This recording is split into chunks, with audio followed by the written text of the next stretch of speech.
Bismillahirrahmanirrahim. Assalamualaikum warahmatullahi wabarakatuh. Salam sejahtera untuk kita bersama. Perkenalkan, nama saya Lina Marlina, dosen program studi Pendidikan Pancasila dan Kewarganegaraan, Fakultas Keguruan dan Ilmu Pendidikan Universitas Banten Jaya.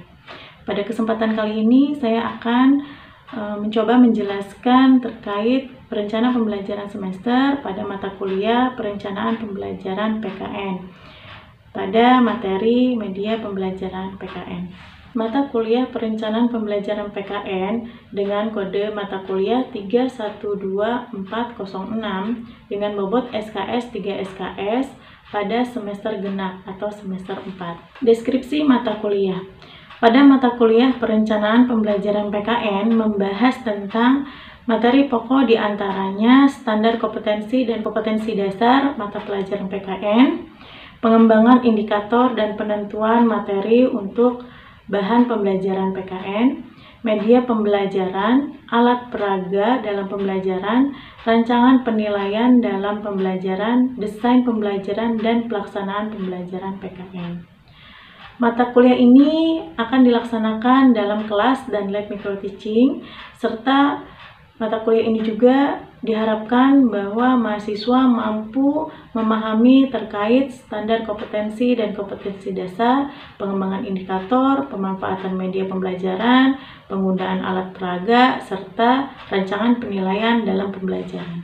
Capaian pembelajaran mata kuliah Perencanaan Pembelajaran PKN. Yang pertama, mahasiswa mampu menjelaskan pengertian standar kompetensi dan kompetensi dasar mata pelajaran PKN. Yang kedua, mahasiswa mampu menjelaskan pengembangan indikator dan penentuan materi untuk bahan pembelajaran PKN, mengetahui proses pembelajaran secara langsung dengan adanya tindakan observasi yang dilakukan oleh mahasiswa. Yang ketiga, mahasiswa mampu mengemukakan media pembelajaran pada mata pelajaran PKN. Yang keempat, mahasiswa mampu mendemonstrasikan alat peraga dalam proses pembelajaran PKN. Yang kelima, mahasiswa mampu menentukan rancangan penilaian dalam pembelajaran mata pelajaran PKN. Yang keenam, mahasiswa mampu menganalisis desain pembelajaran dan pelaksanaan pembelajaran pada mata pelajaran PKN. Capaian pembelajaran lulusan terdiri dari 4, yakni sikap, pengetahuan, keterampilan umum, dan keterampilan khusus.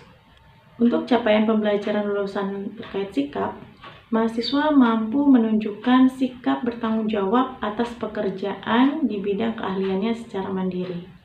Dari bidang pengetahuan, menguasai pengetahuan tentang dasar-dasar ilmu pendidikan dan keguruan atau pedagogik yang meliputi teori dasar pendidikan, kebijakan, pendidikan, kurikulum, metodologi, dan penilaian.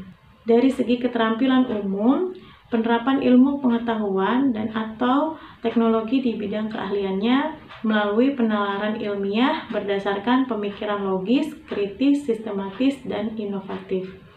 Dari segi keterampilan khusus, diharapkan mahasiswa mampu menerapkan pemikiran logis, kritis, sistematis, dan inovatif dalam konteks pengembangan atau implementasi ilmu pengetahuan dan teknologi yang memperhatikan dan menerapkan nilai humaniora yang sesuai dengan bidang pendidikan Pancasila dan kewarganegaraan. Yang kedua, mahasiswa mampu mengkaji implikasi pengembangan atau implementasi ilmu pengetahuan pada bidang pendidikan Pancasila dan kewarganegaraan berdasarkan atas kaidah, tata cara, dan etika ilmiah dalam rangka menghasilkan solusi gagasan pendidikan Pancasila dan kewarganegaraan. Materi kuliah pada mata kuliah Perencanaan Pembelajaran PKN. Yang pertama, standar kompetensi dan kompetensi dasar mata pelajaran PKN.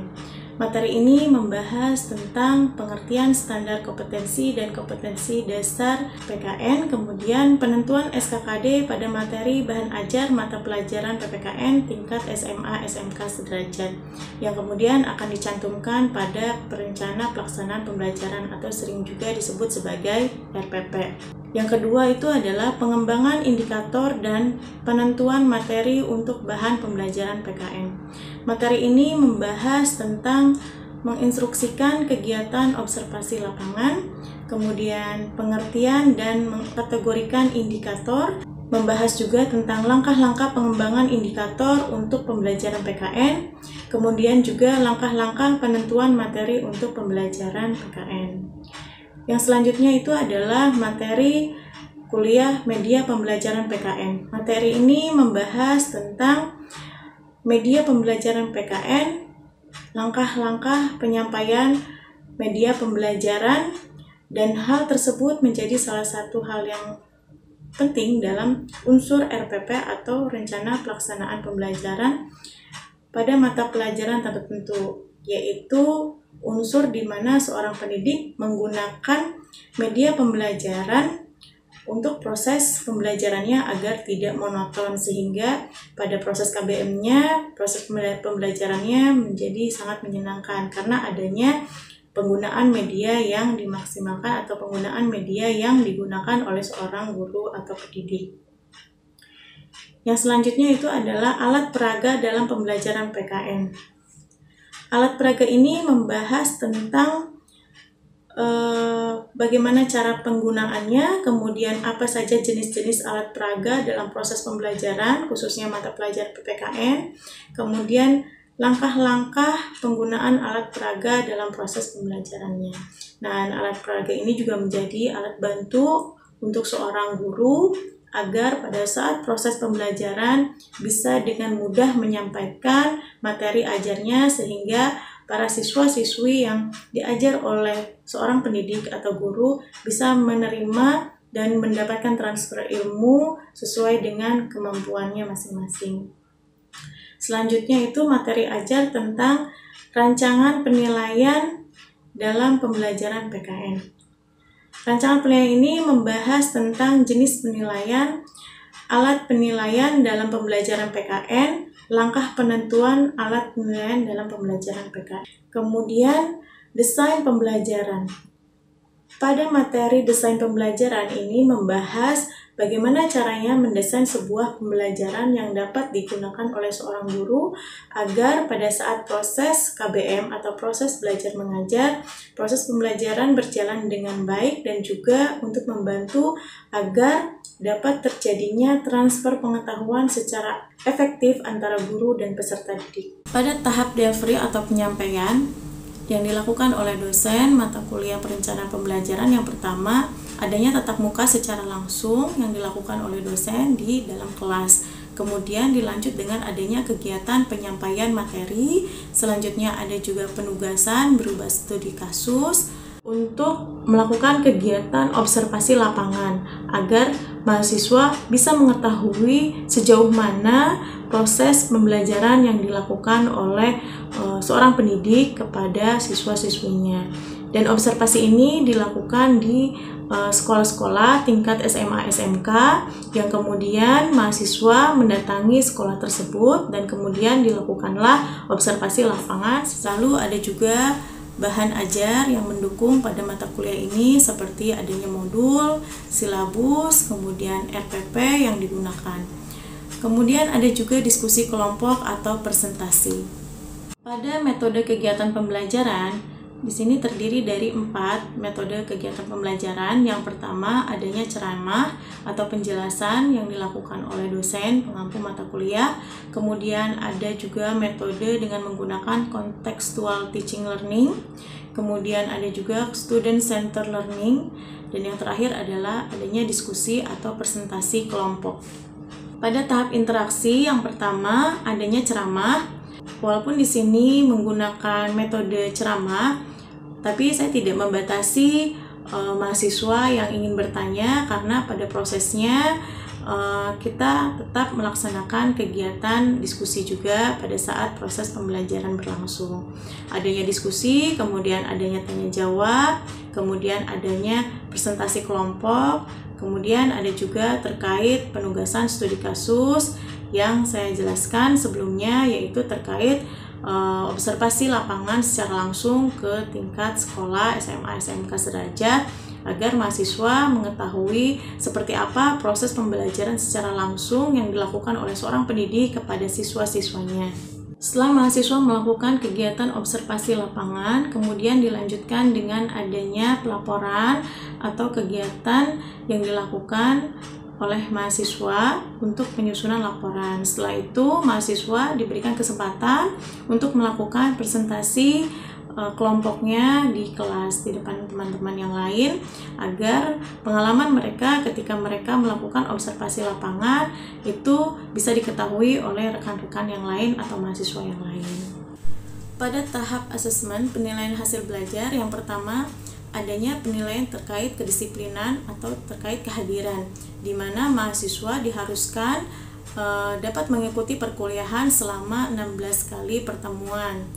Kemudian adanya penugasan. Di sini penugasan saya berikan tugas kepada mahasiswa, yaitu baik tugas individu ataupun tugas kelompok atau studi kasus. Selanjutnya itu adalah kuis. Kuis ini saya berikan 2 kali dalam 1 semester. Hal ini bertujuan untuk mengukur kemampuan siswa sejauh mana mahasiswa bisa menyerap materi yang diajarkan pada saat proses pembelajaran. Kemudian ada UTS dan juga UAS, dan itu menjadi satu penilaian yang akan dilakukan oleh seorang dosen kepada mahasiswanya yang mengontrak atau mengampu mata kuliah perencanaan pembelajaran PKN. Baik, cukup sekian dari saya terkait penjelasan rencana pembelajaran semester mata kuliah perencanaan pembelajaran PKN pada materi media dan pembelajaran PKN. Kemudian saya akan menampilkan video proses pembelajaran yang sudah saya siapkan terkait materi media pembelajaran PKN.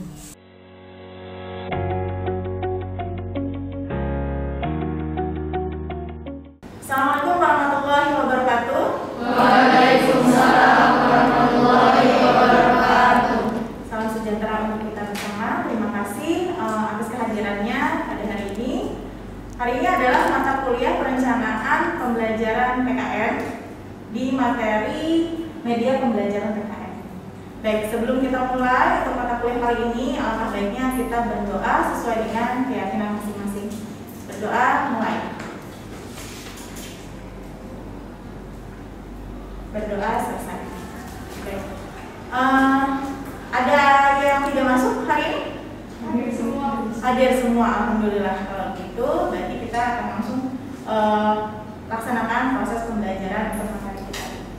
Baik, masih ingat tugas minggu kemarin yang Ibu sampaikan bahwa kalian ditugaskan untuk ke sekolah, mendatangi sekolah baik swasta atau negeri untuk observasi ke sana. Dan untuk kali ini, mata kuliah ini kita menggunakan metode pembelajaran kontekstual teaching learning. Nah, ketika kalian ke sekolah minggu kemarin gitu kan, bertemu dengan guru yang kalian temui di sekolah tersebut, kalian mendapatkan ilmu dan informasi yang kalian dapatkan di sekolah tersebut. Nanti kita coba cek ya siapa saja yang akan maju ke depan menjelaskan hasil daripada observasinya minggu kemarin. Seperti itu. Baik, ada yang tahu media pembelajaran itu apa? Silakan cepat tangan. Ya, silakan. Izin menjawab ya Bu. Iya, silakan. Media pembelajaran adalah alat yang dapat membantu proses belajar mengajar sehingga makna pesan yang disampaikan menjadi lebih jelas dan tujuan pendidikan atau pembelajaran dapat tercapai dengan efektif dan efisien. Mungkin ada lagi yang lain mau menjelaskan media pembelajaran itu apa sih sebenarnya? Aku izin menjawab. Ya, silakan. Contohnya media pembelajaran itu seperti PPT dan seperti PowerPoint, infocus gitu, yang bisa mahasiswa itu bisa mengerti apa yang dijelaskan oleh guru. Baik, terima kasih atas penjelasannya terkait media pembelajaran. Sangat baik sekali penjelasannya ya. Nah, sekarang kita coba pahami dulu pengertian daripada media pembelajaran itu sendiri apa. Kita lihat di sini, media pembelajaran adalah segala sesuatu yang dapat menyalurkan pesan, dapat merangsang pikiran, perasaan, kemauan sehingga mendorong terjadinya belajar pada siswa. Jadi dalam sebuah KBM, proses belajar mengajar, seorang guru sangat membutuhkan sebuah media pembelajaran untuk apa? Untuk membantu guru tersebut dalam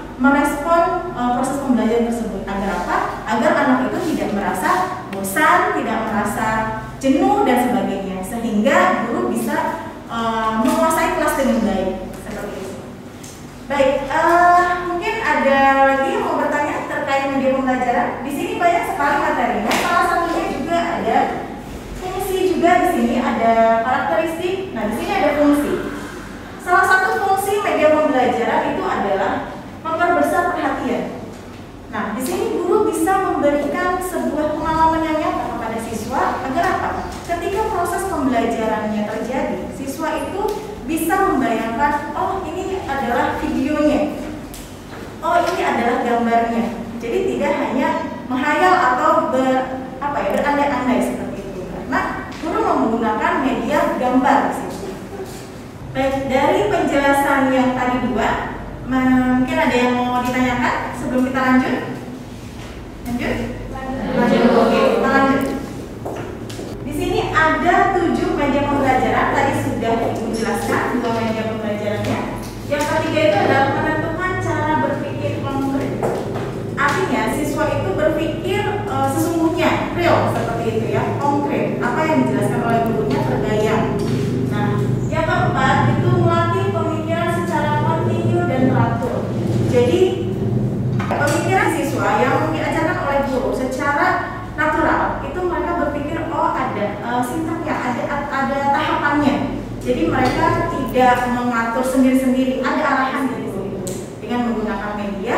Jadi siswa bisa membayangkan seperti apa proses pembelajaran ke depannya, gitu kan? Kemudian mengatasi keterbatasan. Nah ini biasanya ada beberapa sekolah yang mengalami keterbatasan di media pembelajaran. Ada sekolah yang dari sarana prasarananya tidak menunjang. Nah itu juga menjadi satu keterbatasan. Akan tetapi bagi sekolah yang memiliki fasilitas yang memadai, itu bisa ibaratnya mengatasi keterbatasan untuk media pembelajaran guru yang akan digunakan di kelas dalam proses pembelajaran. Kemudian membangkitkan motivasi, pasti jelas. Ketika seorang guru menggunakan media pembelajaran, itu akan meningkatkan sebuah motivasi yang real yang akan terlihat di lingkungan atau di situasi di dalam kelas seperti itu. Jadi terlihat lebih hidup ya kelas itu ketika guru menggunakan media pembelajaran. Jadi termotivasi si siswa itu untuk belajar. Yang terakhir adalah memberikan pengalaman yang tidak mudah didapat. Ketika guru pintar dalam membuat sebuah media pembelajaran, itu akan menarik perhatian siswa dan itu akan menjadi sebuah pengalaman yang tidak terlupakan oleh siswa. Misalnya guru membuat sebuah video yang lucu, misalkan pembelajarannya di SMP, gitu kan? Nah di SMP itu mereka butuh pembelajaran yang lebih simpel, yang lebih bisa ditangkap oleh seumuran mereka seperti itu. Nah pendidik di sini, seorang guru di sini harus bisa memberikan sebuah stimulus di mana pembelajaran untuk anak di usia SMP itu seperti ini prosesnya. Untuk anak SMA seperti ini prosesnya. Seperti itu. Biasanya untuk anak SMP dia lebih suka dengan yang gambar-gambar dan juga video. Nah, itu juga akan merangsang stimulus proses pembelajaran atau tanggapan dari siswa. Baik, inilah fungsi media pembelajaran yang telah dijelaskan tadi. Mungkin ada yang mau bertanya? Silakan. Paham? Terima kasih. Terkait dengan tugas yang minggu lalu yang Ibu telah sampaikan untuk observasi ke lapangan, mungkin di sini akan ada beberapa kelompok yang akan maju menjelaskan hasil daripada tugas lapangannya yang kemarin. Silakan untuk dapat dipresentasikan di depan kelas agar semua kelompok atau teman-teman di kelasnya mengetahui seperti apa kondisi dan keadaan tempat tempat sekolah ya yang sudah diobservasikan. Oke, ada dari kelompoknya? Silakan acungkan tangan. Ya, silakan Putri maju ke depan untuk bisa menjelaskan kondisi dan keadaan sekolah waktu itu ya. Ya, silakan di sini. Baik, assalamualaikum warahmatullahi wabarakatuh. Waalaikumsalam warahmatullahi wabarakatuh. Saya Mia Tursia. Saya di sini akan sedikit menjelaskan hasil observasi saya minggu kemarin berkunjung ke salah satu sekolah yaitu MA Al Khairiyah Rancaraji, lokasinya yaitu di Padarincang. Jadi saya di sana bertemu langsung dengan kepala sekolahnya dan dilanjut dengan berdiskusi dengan guru PKN-nya langsung. Jadi di sini di sekolah MA Al-Khairiyah Ranca-Ranci ini menggunakan kurikulum K13 dan juga kemarin dalam adanya pandemi COVID-19, tetapi di sekolah MA ini tetap belajar tatap muka di sekolah, tetapi 5T ya, jadi setengah-setengah gitu. Media yang digunakannya itu dengan menggunakan PowerPoint dan juga ada sebuah rekaman video animasi. Dengan menggunakan media tersebut, reaksi siswa atau respon siswa itu sangat baik, karena dengan menggunakan media itu siswa dapat menangkap secara jelas gitu, dan juga nyata, tidak berandai-andai seperti apa yang telah dijelaskan oleh Bu Lina tadi. Cukup itu saja mungkin yang dapat saya sampaikan, kurang lebihnya mohon maaf. Wassalamualaikum warahmatullahi wabarakatuh. Waalaikumsalam warahmatullahi wabarakatuh. Terima kasih untuk Putri. Dari penjelasannya Putri tadi, bahwa kita ketahui untuk sekolah MA Al-Khairiyah, gurunya luar biasa ya, menggunakan media yang sesuai dengan proses pembelajarannya. Dan hal itu juga memotivasi para siswa-siswi yang ada di sekolah untuk semangat belajar. Nah, coba kita menitik beratkan di media pembelajaran yang digunakan dalam proses KBM di sini. Nah, tadi Ibu mendengar bahwa media yang digunakan itu adalah PowerPoint ya, PowerPoint dengan menggunakan video. Nah, di sini seorang guru bisa menggunakan media pembelajaran dengan PowerPoint yang disisipkan dengan video, animasi, gambar, dan sebagainya. Hal itu bisa memberikan stimulus kepada para siswa-siswi khususnya ketika proses pembelajaran mereka tidak ada rasa boring ataupun rasa bosan dan kaku dalam proses pembelajaran di kelas. Jadi ada sesuatu hal yang menarik yang bisa diambil di proses pembelajaran tersebut. Baik, dari materi yang sudah Ibu jelaskan tadi terkait media pembelajaran PKN, silakan. Apakah ada yang mau bertanya? Ya, silakan. Perkenalkan, nama saya Thomas Dalifa, izin bertanya Bu. Apakah manfaat dari media pembelajaran dalam proses KBM? Baik, apakah manfaat dari media pembelajaran dalam proses KBM? Silakan, mungkin dari teman-temannya ada yang mau menjawab? Izin menjawab, saya Intan Agustina. Jadi manfaat dari media pembelajaran KBM ini salah satunya adalah untuk menumbuhkan motivasi kepada siswa tersebut. Selain itu bisa menarik perhatian siswa agar lebih semangat belajar. Mungkin seperti itu. Baik, terima kasih jawabannya Intan yang telah menjawab pertanyaan dari Iva bahwa manfaat daripada media pembelajaran itu untuk memotivasi dan juga untuk meningkatkan semangat dalam proses pembelajaran. Betul sekali itu jawabannya. Sebenarnya untuk media pembelajaran seorang guru sangat membutuhkan hal tersebut. Untuk apa? Untuk membantu guru tersebut sebenarnya. Agar apa? Agar dalam proses pembelajaran di kelas guru itu bisa tidak hanya sebagai fasilitator di dalam kelas, akan tetapi juga bisa meningkatkan motivasi dan juga semangat belajar siswa tersebut, khususnya sekolah-sekolah di tingkat SMA atau SMP. Bahkan SD juga bisa seperti itu ya. Ya, mungkin ada lagi yang mau bertanya, silakan. Di depan kan itu fungsi media ya? Ya, betul. Saya masih belum mengerti Bu tentang poin 3 sama 4 tentang menentukan cara berpikir yang konkret dengan melatih pemikiran secara kontinu dan teratur Bu. Baik, terima kasih atas jawabannya. Apa pertanyaannya? Tadi sudah dijelaskan bahwa pemikiran yang konkret itu seperti apa, yang kontinu dan teratur itu seperti apa. Baik. Dari menentukan cara berpikir konkret itu dari media pembelajaran, misalnya seorang guru mengajar di kelas, dia menggunakan media gambar, memberikan contoh kepada siswa. Ini misalkan sebuah gambar di lingkungan masyarakat. Siswa itu kan langsung melihat gambar tersebut. Nah, itu menjadi pemikiran yang konkret bahwa si siswa itu berpikir, oh itu adalah kumpulan masyarakat. Jadi mereka tidak tidak membayangkan sesuatu yang lain, tapi melihat gambar yang sudah ada di depannya, yang ditayangkan menggunakan media visual seperti itu. Ya, itu yang penting. Kemudian melatih pemikiran secara kontinu dan teratur. Artinya, dalam sebuah proses pembelajaran dengan adanya media pembelajaran itu akan memberikan kemudahan kepada seorang guru. Artinya guru itu akan memberikan sebuah pembelajaran yang sesuai. Misalkan untuk pertemuan pertama dia menggunakan media gambar, pertemuan kedua media yang akan digunakan misalkan via media video misalkan. Jadi teratur dengan media itu. Oh, stimulusnya ini. Oh, siswa lebih kreatif atau siswa lebih aktif menggunakan media gambar ketimbang video atau sebaliknya. Baik, dari pemaparan materi yang sudah Ibu jelaskan, kita sudah masuk ke penghujung waktu. Dan untuk minggu depan, saya berharap teman-teman sekalian di sini materi yang akan masuk minggu depan itu adalah alat peraga.